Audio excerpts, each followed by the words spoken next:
These meat pies are flaky and milky. The unique thing I love about this recipe is how easy and beginners friendly it is. The dough is easy for you to work with. It has a very beautiful color and texture at the end of the day, and of course, irresistible. Now, let's get started. Let's make our dough. The dough ingredients are so simple and easy. We are going to be using all purpose flour. I'm going to be adding it into my bowl.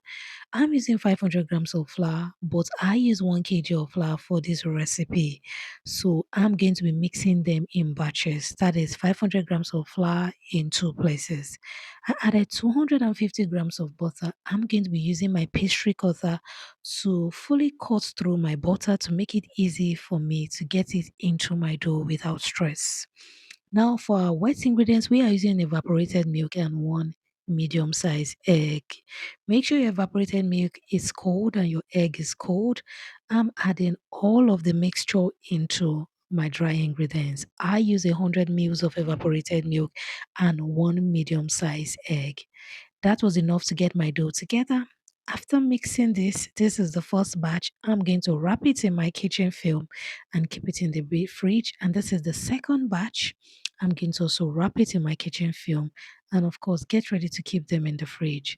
So, at the end of the day, this is what we had at the end of the day. We had four equal or semi-equal size dough that I'm going to be keeping in the fridge for 30 minutes. And with that, we're going to get ready now to make our filling.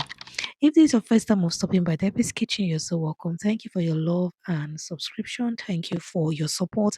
I really do appreciate. We are using three medium-sized carrots, which I did scrape, washed, and I'm going to be chopping them like so. I'm going to be using my food chopper to chop the carrots, my Irish potato, and all other vegetables I'll be using. So you want to watch at this point carefully. I was very detailed with this recipe so that you won't make any mistakes if you're going to be making them for your family, for a party, or a get together.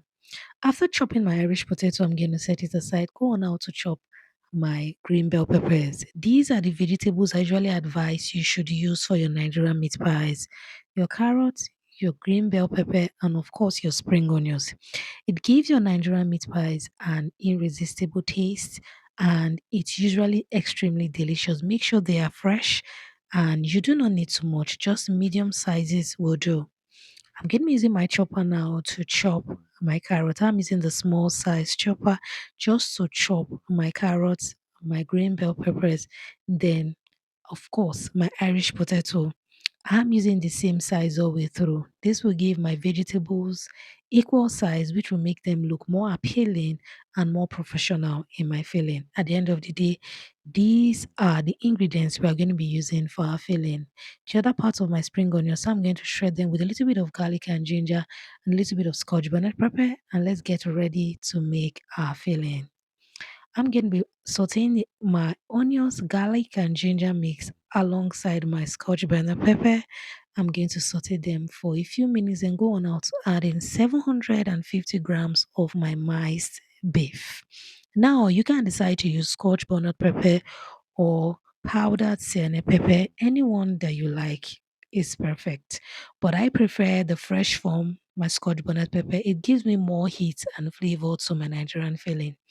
Add in your salt, curry, thyme, and a little bit of seasoning cube. Cover and allow your miced beef to cook for a few minutes or to fry for a few minutes. After which, I'm going to go on now to add in my vegetables. Of course, you're going to be adding in your Irish potato, your green bell peppers, alongside with your carrot.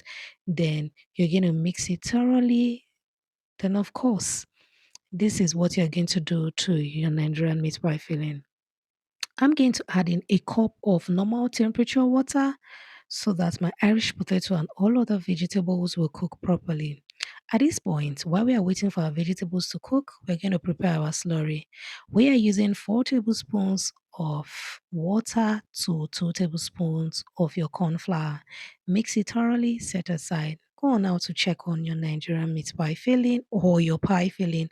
Add in more. I like adding more curry.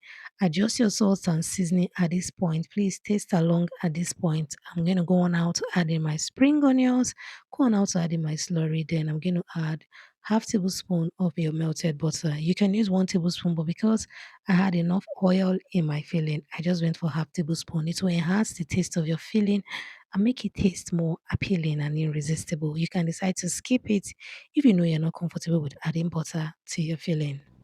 Now let's assemble our pies. I'm going to just set aside a little bit of flour to dust my surface with while I'm working with my dough. I'm going to take just one portion of my dough from the fridge. I'm going to allow the rest of the dough remain in the fridge while I'm done until I'm done working with this portion. If you have watched to this point, thumbs up this video. What do you think about this recipe? If you're in the UK, you're in the US, anywhere in the diaspora, this is the recipe you should be using for your Nigerian meat pie. Yes, this is it. This recipe will make your pies irresistible. One thing I love about this recipe is it gives this balanced texture of moist and flakiness at the same time. Your pie won't come out being so dry and it won't come out being so moist. The balance is just what makes it extremely amazing.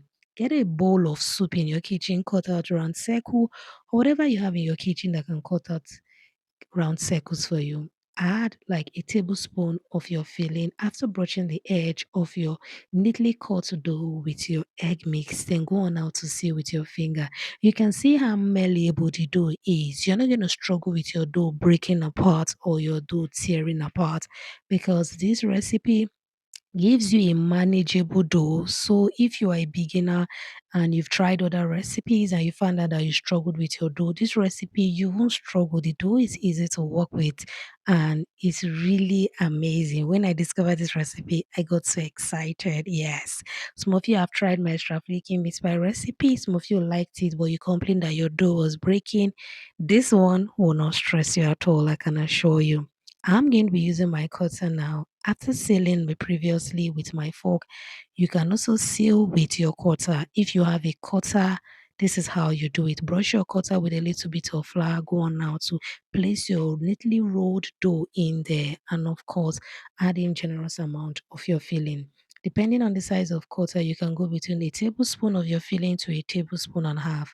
Measure your filling for all your pies so that all of them will come out looking even or equal in size.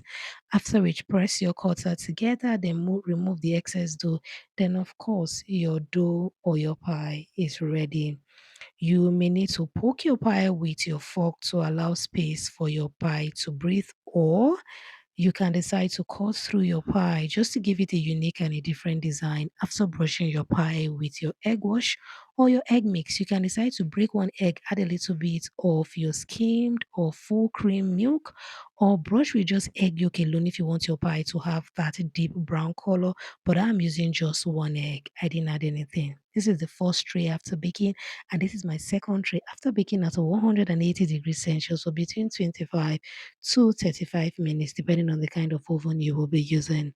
They came out looking so good. Come on, subscribe, do like and share.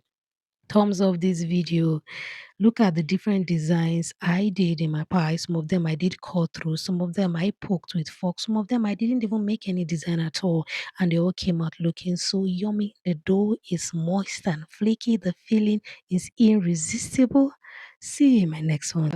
God bless you.